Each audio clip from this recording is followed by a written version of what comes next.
My name is Instructor Carlo. Welcome to Tai Chi Thursdays. Today we are going to be working on brushing the horse's mane. Here we step out. We open. Now you can use the back to help you kind of get this feeling, this energy, because in actuality you're going to be here next to your opponent, right? But if you don't want to just stand next to someone and just be there for 30 minutes, right? You can use something like this to get the feeling, right? Because there's other videos you can find in terms of the usage of brushing the horse's mane.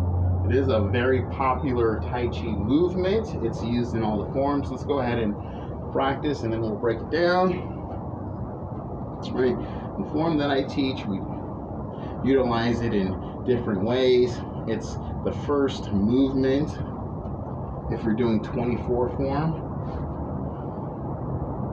Here I step, I'm down, here. Okay. Hand is forward. And there's reasons why we do this, right? Before, when I used to do this, I used to be here, and you know, you learn about, once again, structure, things of that nature. So, for Tai Chi Thursdays, because today's Thursday, and maybe you didn't watch this on a Thursday, it's okay, because next Thursday will be another Tai Chi Thursday, but you can watch it on any day, even on Wednesday, Thursday, Friday, doesn't matter. Okay, but I like to switch things up because being the Tai Chi dude, I love Tai Chi, I love practicing, I love the art, and learning, and the instructors that have taught me, and just the whole process.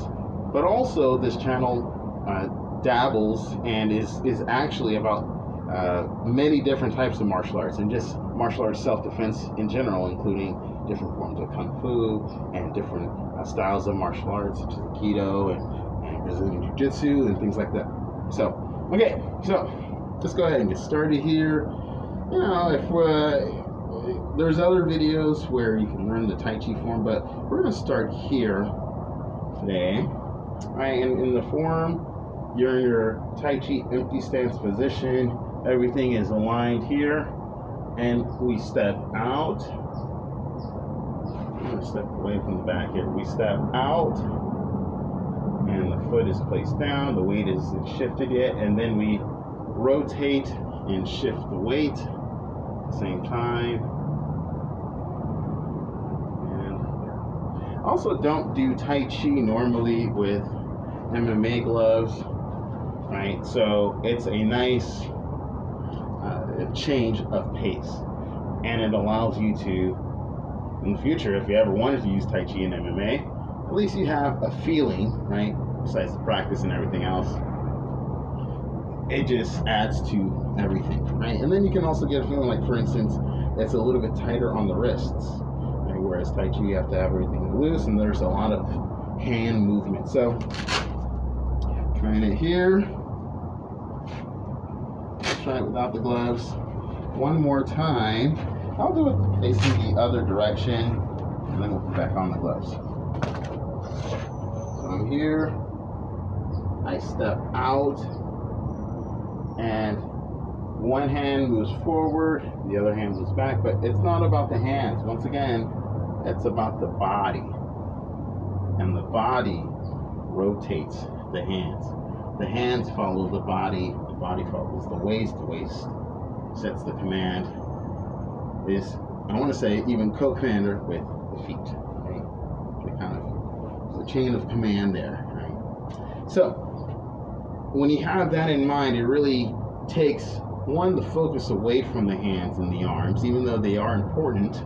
There's a neurological, I want to say, process that's being worked on as you're, you know, whenever you come to sensations and things like that. We're talking about the brain and the central and peripheral nervous system. Okay, so how do we apply this? It's, if you can envision, I'll put my gloves back on. Like having these things on. And so if I'm here, now this can be a block. Right? Our Tai Chi circle, I'll go into other videos in terms of how it can be used. So if I'm here, my opponent punches, I block, I step, and you have to envision that you have their arm and you're going underneath their arm, and it's a pushing motion. Now, once again, you're using your waist, so this is a good exercise. This is a good chance to try to learn how to use your waist and get feeling, right? Get some resistance behind it, okay? And so when we practice, we first practice the movement.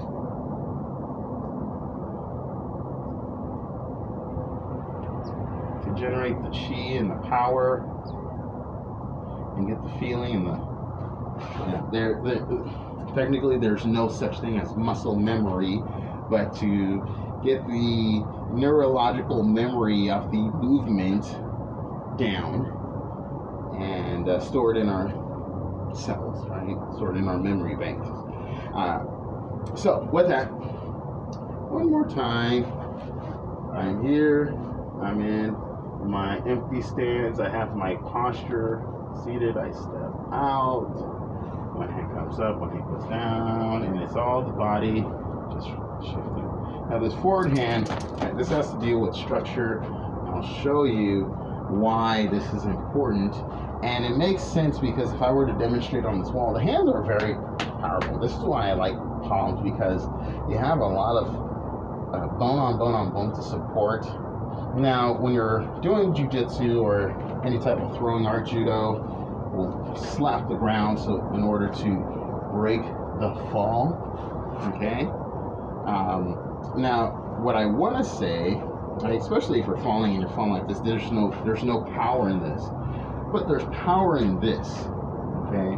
Or like even if it's just a normal fall, your arms are made to support your body. I mean, your hands can support your body like this. Even if you're doing a push-up, right? It can support your body. Okay, so this is powerful. Okay, now when you have your body supported, now you have your body. There's just one unit here. And the same thing. There's power behind this arm. Now, if it's behind you, right?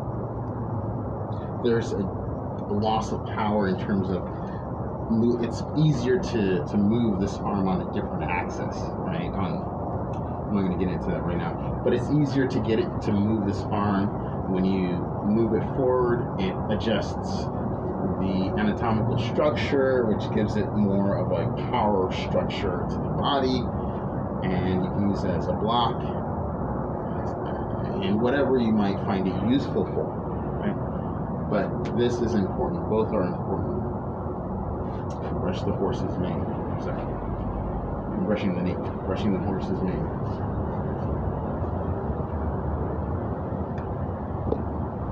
Okay. So, here. Now, this arm is grabbing your opponent. Here, here. Now, if you want to do it in fast motion, you can do that. Here.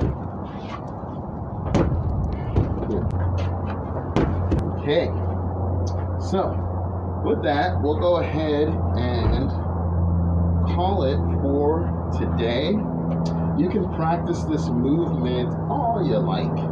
And once again, we're using the bag in order to get some feeling. Now, when this hand is here, when you're here, you're here. You can imagine your opponent's wrist, your attacker's wrist here and here. Now, I'm also not far away, right? I'm close up